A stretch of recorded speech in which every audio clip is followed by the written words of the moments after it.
Începând din luna ianuarie, tariful la colectarea gunoiului și transportul separat al deșeurilor plătit de persoanele fizice va ajunge la 5,91 de lei de persoană pe lună, inclusiv TVA, în timp ce persoanele juridice vor plăti 235,96 de lei pe tonă pe lună. Decizia consilierilor locali n-a fost ușor de luat, iar discuțiile pe această temă au fost extrem de animate. Este a doua oară când se introduce ca punct de ordinea de zi majorarea tarifelor privind activitatea de colectare separată și transportul deșeurilor menajere, inclusiv cele rezultate din locuințe, din construcții, demolări și așa mai departe. Înțeleg că există niște puncte în contractul cadru care a fost semnat în anul 2015 cu reprezentanții Romplesc, care permit acestora să solicite majorarea de tarife. Însă, dată fiind situația existentă în acest moment, eu cred că lucrurile încep să capete o altă turnură, să ia o altă vărsătură.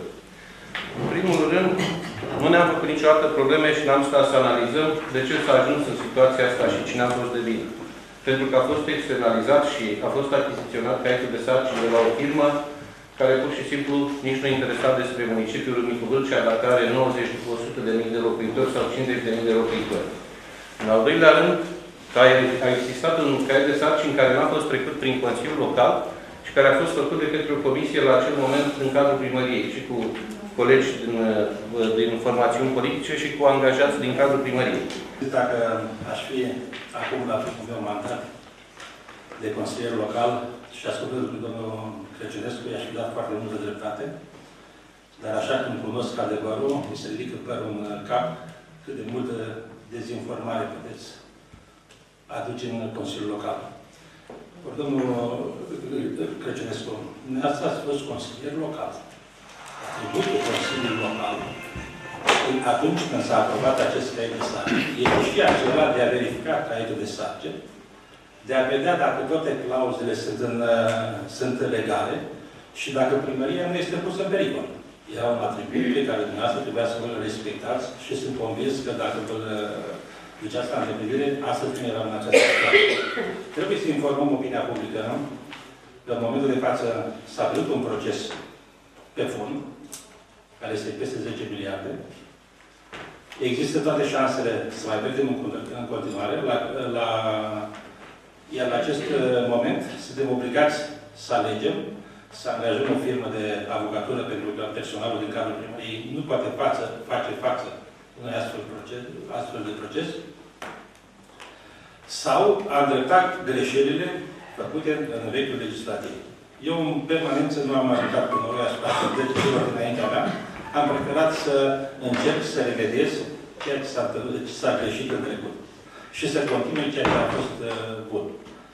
Din punctul meu de vedere, decizia este la dumneavoastră, de aceea consilierii sunt liberi să voteze așa cum le dictează conștiința. Dar adevărul este, am vrut doar să iau cuvântul, pentru că adevărul este cel prezentat dumneavoastră.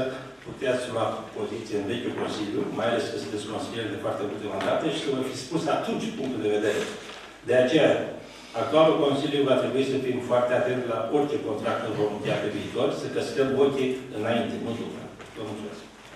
Da, dacă mai sunt discuții, domnul Aș vrea să-i spun domnului primar că la momentul când a fost luată această decizie, caietul de sarcini a fost trecut prin Consiliul Local. Nefiind prezentat în Consiliul Local, n-au fost discutate aceste materiale. Însă, domnul primar, însă faptul că dumneavoastră spuneți că ar fi nevoie de o firmă de avocatură care să reprezinte primăria în acest proces, suntem de acord și vom sprijini demersul dumneavoastră. Sub amenințarea unui nou proces cu firma de salubrizare, 16 consilieri locali au votat majorarea tarifului, alți 5 dintre ei fiind împotrivă sau abținându-se.